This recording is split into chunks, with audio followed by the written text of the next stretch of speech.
মিষ্টি শেষ যখন তখন ঝাল লেগেছে, আমার ঝাল লেগেছে, ঝালে মরে যাই আমি, ঝালে মরে যাই, নোনতা লেগেছে, এরকম কত গান নেই, ওই জন্য ঝাল লেগেছে। এটাই মোস্টলি খেতে হয় পেটের জন্য, ওই জন্য সাধের লাউ বানাইলো মোরে বৈরাগী, ও সাধের লাউ বানাইলো মোরে বৈরাগী।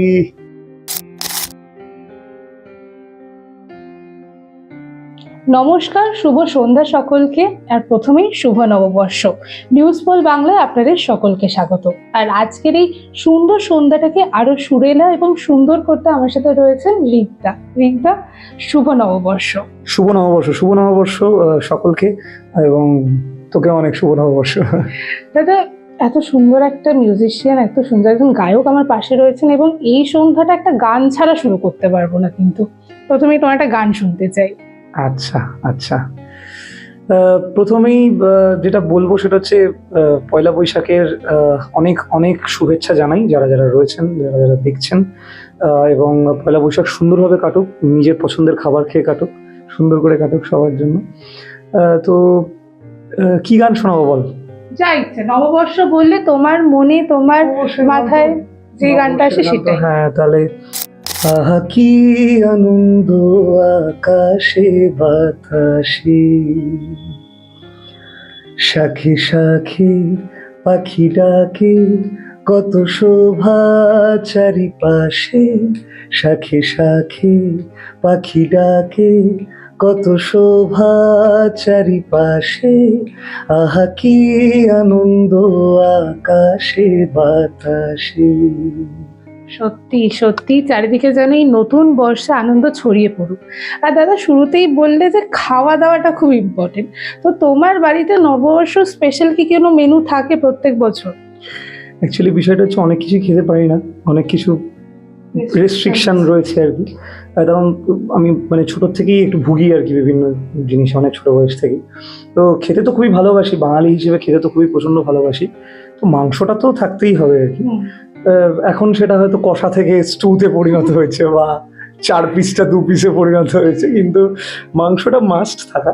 তার সঙ্গে একটা চিংড়ি মাছ, একটা ইলিশ মাছ, কারণ আমি তো বাটি মানে বাঙাল ঘটি দুটোই আছে। তো ওইটাই, খাওয়া দাওয়াটা খুব ইম্পর্টেন্ট। আর আমার মনে হয় যে ওই পয়লা বৈশাখের দিনটা একটু না মেনে মোটামুটি একটু খেয়ে নিলে ভালো হবে আর কি, যতটা। আর মিষ্টি, কারণ পয়লা বৈশাখে হালকা খাতা করতে গেলে মিষ্টির বাক্সটা কিন্তু মাস্ট। আচ্ছা, এই বিষয়ে আমি একটু মানে একটু বাঙালিদের থেকে অন্য, তার কারণ আমি মিষ্টি খুব যে মিষ্টি পাগল আমি ভালোবাসি এরকম না, খাই মিষ্টি পছন্দ করি। যেমন কিছু স্পেসিফিক কালাকাঁদ, কিছু ক্ষীরের সন্দেশ, কিছু এই মানে খুব গুটি কয়েক একটা দুটো মিষ্টি, সেগুলো আমি খাই আর কি, সেগুলো ভালো লাগে খেতে। মিষ্টিটার থেকেও বড় কথা হচ্ছে যে ওই একটু মাছ মাংসটা নিয়েই বেশি ভরে থাকবে আর কি। মিষ্টিটা ঠিক আছে, মানে মিষ্টিটা হলেও হলো, না হলেও হলো আমার ক্ষেত্রে আর কি। কিন্তু ওই আর কি, মানে একটু রিচ, একটু তেল রগরগে কষা, একটু টেস্ট তো করতে হবে, না খেতে পারলেও। মানে নববর্ষের দিন ভালো মন্দ খাবারটা দরকার। আচ্ছা, তোমার নববর্ষের দিনটা কিভাবে কাটে? মানে জেনারেলি তো তোমার শোজ থাকে, তাই বাইরে বাইরেই ম্যাক্সিমাম ফেস্টিভ্যালস গুলো কাটানো হয়, বাট নববর্ষটা কি বাড়িতেই থাকা হয়? হ্যাঁ, ব্যাপারটা হচ্ছে যে অন্যান্য যেমন দুর্গাপুজো আমি কবে কলকাতাতে কাটিয়েছি বা পশ্চিমবঙ্গে কাটিয়েছি আমার মনে নেই, মানে প্রতি বছরই বাইরেই হয়। কিন্তু নববর্ষটা অনুষ্ঠান থাকে, কিন্তু আমি বাংলাতেই থাকি, মানে কলকাতা বা কলকাতার পার্শ্ববর্তী কোথাও জায়গাতেই থাকে আর কি। যেমন আজকেও অনুষ্ঠান আছে, আজকেও যাবো অনুষ্ঠানে, হ্যাঁ, এখান থেকে।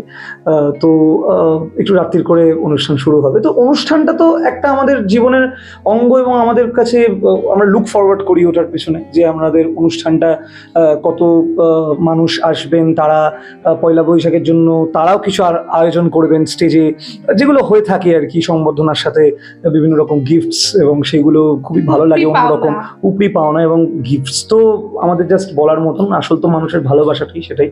কিন্তু এই পয়লা বৈশাখের অকেশনে বা যে কোনো এই ধরনের অকেশনে একটু স্পেশাল কিছু থাকে। যেমন আমি আমার 1 বছর অনুষ্ঠানের একটা ঘটনা বলি, সেখানে খুব সম্ভবত নবদ্বীপ বা তার আশেপাশে কোথাও ছিল আর কি।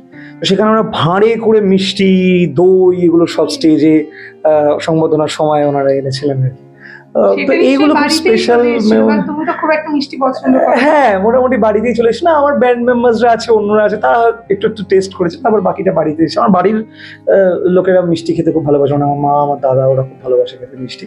তো ওরা খেয়েছে একটু আধটু, কিন্তু ওই সবারই বারণ, সবাই চুরি করেই খায় আর কি। কিন্তু যাই হোক, তো সেই রকম এই মানে পয়লা বৈশাখটা আমার এই কারণে একটু বেশি ভালো লাগার জায়গা, তার কারণ পয়লা বৈশাখে মানে রাত্রিবেলাটা তো বাড়িতেই ফিরি অনুষ্ঠান হয়ে যাওয়ার পরেও, বা সকাল দুপুরটাও বাড়িতেই থাকা হয়। তো সেই জায়গা থেকে পয়লা বৈশাখটা একটু অন্যরকম স্পেশাল, কেননা ওই আর কি মানে বাংলায় থাকার, বাংলা অকেশনে বাংলায় থাকার, বাংলার খাবার, বাংলার গন্ধ, তারপর মাঝে সাঝে একটু বৃষ্টি হলো, যে সোদামাটির গন্ধটাও একটু চলে এলো আর কি।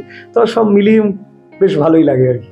আচ্ছা, ছোটবেলায় একটা ব্যাপার ছিল যে মা বাবার হাত ধরে নতুন জামা কিনতে যাওয়া পয়লা বৈশাখের আগে, সেটা এখন কতটা মিস করো? হ্যাঁ, যেটা ছিল সেটা হচ্ছে আমার বাবার সাথে, আমার বাবা তো অনেক ছোট বয়সে চলে গেছেন, আমি যখন খুবই ছোট। কিন্তু তার আগে একটা ফেজ ছিল যে সময়টা আমি বাবার সঙ্গে ওই সন্ধেবেলা করে হালখাতা করতে যেতাম আর কি। তো পয়লা বৈশাখ এবং অক্ষয় তৃতীয়া, এই দুটো দিন তো আমাদের হালখাতা হয় ছোট ছোট দোকান টোকান। তো ওই সন্ধেবেলা করে বেরোনো, জামা কাপড় কেনা, একটু আইসক্রিম খাওয়া। এবার ছোট থেকেই যেহেতু গান শিখি, গান গাই, ওই জন্য আইসক্রিম ওই দিন বেছে আর কি, মানে যেদিন রেজাল্ট বেরোবে সেদিন আইসক্রিম খাবো, পয়লা বৈশাখের দিন আইসক্রিম খাবো, দুর্গা জন্মদিনের দিন আইসক্রিম খাবো, কি দুর্গা পুজো একটা খাবো, এরকম ভাবে মানে লুক ফরওয়ার্ড করার একটা ব্যাপার ছিল আর কি। মানে আমাদের ছোটবেলা, মানে এটা তুই রিলেট করি না, আমাদের ছোটবেলা যেরকম কেটেছে এখনকার বাচ্চারা সেটার সঙ্গে রিলেটই করবে না। এখন তো অনলাইন এখন শপিং, তো সবকিছুই মানে 10 মিনিটে অর্ডার করলাম, আজকে আইসক্রিম খেতে ইচ্ছে, ব্লিঙ্কিট চলে এলো, এই চলে এলো, ওই চলে এলো। বাট আমাদের সময় তো ব্যাপারগুলো এরকম ছিল না। তো ন্যাচারালি মানে এরকম নয় যে আমরা খুব বুড়ো, বাট খুব কুইক সাকসেশনে, মানে গত 10-12 বছরে, 15 বছরে অনেক কিছু খুব তাড়াতাড়ি চেঞ্জ হয়ে গেছে। তো সেই জায়গা থেকে ওই আইসক্রিম খাওয়াটা আমার যেমন মনে আছে সেটা। তারপরে হালখাতা করতে গিয়ে অনেক সময় ওই সিঙ্গারা টিঙ্গারা, চপ টপ এসব দিত। তো আমার ওইগুলোই স্মৃতি, তার সঙ্গে একটা করে টি শার্ট বা একটা কোনো ওই মানে যেগুলো ঘরে পরার কিছু জামা, সেগুলো বাবা কিনে দিতেন, সেগুলো নিয়ে আসতাম আর কি। বাবা মা দুজনের সঙ্গেই যাওয়া, ম্যাক্সিমামটা আমি বাবার সঙ্গে যেতাম, কেননা সন্ধ্যেবেলার পরে বাবা অফিস থেকে ফিরতেন, তারপরে যাওয়া হতো আর মানে কি। পুরো পরিবার একসাথে মিলে যাওয়া হতো হ্যাঁ, তখন। একদমই তাই। সেটা খুবই মিস করি এখন, কেননা মানে ছোটবেলাটাই প্রচন্ডভাবে মিস করি, কেননা ছোটবেলার মতন তো কিছু হয় না। সেটা যতই বড় বয়সে, যতই তুমি অ্যাচিভ করো, যতই তুমি জীবনে উন্নতি করো, যত তুমি অর্থ রোজগার করো, বা তুমি মানুষের সামনে যাও, ছোটবেলাটা প্রাইসলেস মানুষের কাছে। বড় হতে হতে দায়িত্বটা অনেকটা চলে একদমই আসে। তাই, দায়িত্বটা চলে আসে আস্তে আস্তে। মানে ওইটাই মানুষের রিয়েলাইজেশন, মানুষ তো বুঝতে শেখে সবকিছু। তো সেই এক্সাইটমেন্টটা বা সেই জায়গাটা আর অতটা কাজ করে না, যেটা তখন করতো। বাট আমার এখন যে এক্সাইটমেন্টটা কাজ করে সেটা এটাই, যে ওই অনুষ্ঠানে যাব, বা এই যে তোর সাথে বসেছি আজকে, এত সুন্দর একটা আড্ডা হচ্ছে, গান বাজনা হচ্ছে। তো এখন পয়লা বৈশাখটা হয়ে গেছে অকেশন ওরিয়েন্টেড বা মিউজিক ওরিয়েন্টেড। তো সেই জায়গা থেকে ওই এক্সাইটমেন্টটা তো ডেফিনেটলি কাজ করে। হ্যাঁ, ছোটবেলা তো মিস করি। আচ্ছা দাদা, নতুন বছর মানে তো একটা নতুন শুরু, তো তুমি কি রেজলিউশনে বিশ্বাস করো? এই রে, এটা খুব শক্ত প্রশ্ন অ্যাকচুয়ালি, বাট খুব ভালো প্রশ্ন। রেজলিউশনে তো বিশ্বাস ডেফিনেটলি করি, কিন্তু এরকম ডেট অনুযায়ী মানে পয়লা বৈশাখে রেজলিউশন নিতে হবে বা এরকম, সেটা তো হয় না, সেটা তো প্র্যাকটিক্যাল জীবনে সম্ভব না।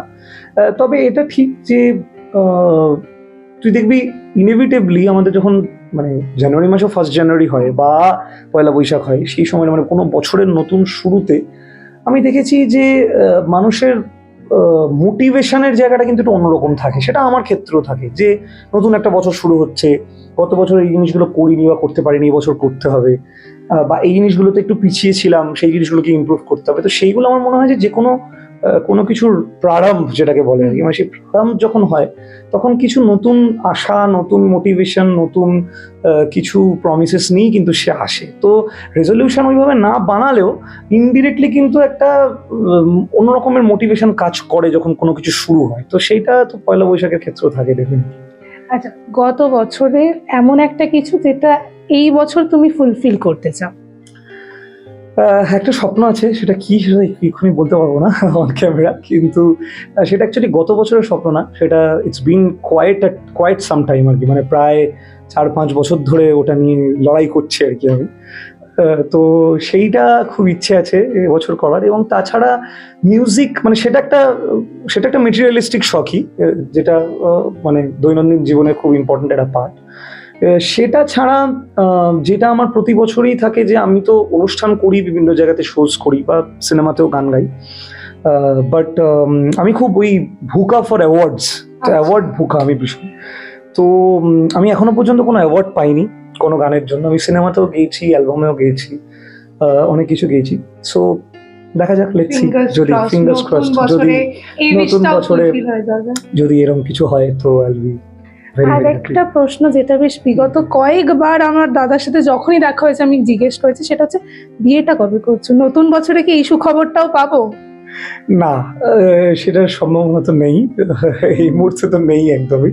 মানে আমি যদিও একটুখানি খুব ইম্পালসিভ টাইপের মানুষ আর কি, হঠাৎ হঠাৎ করেও কিছু করে ফেলতে পারি জীবনে, কিন্তু এই মুহূর্তে তো পালিয়ে গিয়ে করবো না, বাট আমি বলতে চাইছি যে হঠাৎ করেও কোনো কিছু হয়তো হতে পারে, বাট এই মুহূর্তে তো সেরকম কোনো পরিকল্পনা নেই।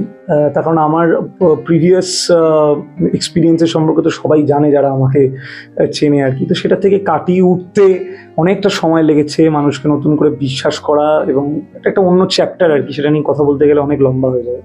তো সেরকম কিছু অপশন তো নেই, কিন্তু বিয়ে বাড়ির খাওয়াতে চাইলে আমি খাইয়ে দিতে পারি। হ্যাঁ, খেতে পারি একদম 100%। আচ্ছা বেশ, আড্ডা তো চলতেই থাকবে, একটা ছোট্ট গেম রয়েছে। আচ্ছা, আমি কিছু সিচুয়েশন বলবো তোমাকে, এবং সেই সিচুয়েশনে তোমাকে একটা করে গান গাইতে হবে। আরে বাপরে, চলো। ঠিক আছে। আচ্ছা, প্রথম সিচুয়েশন হচ্ছে নববর্ষের দিন হালখাতা করতে গেছো, গিয়ে দেখেছো মিষ্টির বক্স শেষ। মিষ্টি শেষ যখন, তখন ঝাল লেগেছে, আমার ঝাল লেগেছে, ঝালে মরে যাই আমি, ঝালে মরে যাই। এটা বোধহয় তোমার জন্য আইডিয়াল সিচুয়েশন হবে। হ্যাঁ, মানে আমি তো অতটা মিষ্টি পছন্দ করি না, আবার ঝালও যে খুব খেতে পছন্দ করি তা না, বাট নোনতাটা পছন্দ আর কি। তাহলে নোনতা লেগেছে, এরকম কত গান নেই, ওই জন্য ঝাল লেগেছে। আচ্ছা, পরের সিচুয়েশনটা হচ্ছে মা দুপুরবেলা জমিয়ে রান্না করেছে, প্রচুর খাওয়া দাওয়া হয়ে গেছে। জমিয়ে রান্নার মধ্যে এইটা পড়ে না যে গানটা আমার মাথায় এই মুহূর্তে খেলছে আর কি, কিন্তু এইটাই মোস্টলি খেতে হয় পেটের জন্য। ওই জন্য সাধের লাউ বানাইলো মোরে বৈরাগী, ও সাধের লাউ বানাইলো মোরে বৈরাগী। আহা। আচ্ছা, নতুন জামা পরে বেরিয়েছো, হঠাৎ করে বৃষ্টি নেমেছে। হ্যাঁ, নতুন জামা পরে বেরিয়েছি, বৃষ্টি নেমেছে, এটা যদিও একটা খুব ডিফিকাল্ট একটা সিচুয়েশন, কিন্তু বৃষ্টি তো খুব রোমান্টিক। তো ওই যেরকম সিনেমাতেও তো অনেক সময় নতুন জামা ভিজে যায় হিরো হিরোইনের, সেই সময় রিমঝিমে ধারাতে চাই মন হারাতে, এই ভালোবাসাতে আমাকে ভাসাতে, এলো মেঘ যে এলো ঘিরে বৃষ্টি সুরে সুরে শোনায় রাগিনী, এলো স্বপ্ন এলো মেলো ভিজিয়ে দিল নতুন জামা আমার। আচ্ছা, শেষ সিচুয়েশন, নববর্ষের দিন কাউকে মন দিয়ে ফেলেছো। মন তোকে দিলাম, এই মন তোকে দিলাম, দিশেহারা মনে ব্যথা সুখ পেতে দিয়েছি তো আমি এই বুক পেতে, দূরে দূরে তবু কেন সাথিয়া, দূরে দূরে তবু কেন সাথিয়া, মন তোকে দিলাম, এই মন তোকে দিলাম। অসাধারণ। আশা করছি খুব শিগগিরই তোমার জীবনেও একটা এমন মানুষ আসুক যাকে তুমি এই গানটা ডেডিকেট করে গাইতে পারো। এবং আবারও শুভ নববর্ষ, তোমার বছরটা খুব ভালো কাটুক, গানের মধ্যে কাটুক এবং ভালোবাসায় কাটুক। Thank you so much. তোকে অনেক ধন্যবাদ, এবং নিউজ পোলের সমস্ত দর্শকদেরকে অনেক অনেক শুভ নববর্ষের শুভেচ্ছা এবং প্রীতি কামনা জানাই। এবং আপনারা সবাই মিলে গানে গানে থাকুন, খাবারে খাবারে থাকুন, সুস্থ থাকুন। অসংখ্য ধন্যবাদ আপনাদেরও আজকে আমাদের সাথে থাকার জন্য। অসংখ্য ধন্যবাদ। শুভ নববর্ষ, আর এরকমই মজার আড্ডা দেখার জন্য নজর রাখুন নিউজ পোল বাংলা।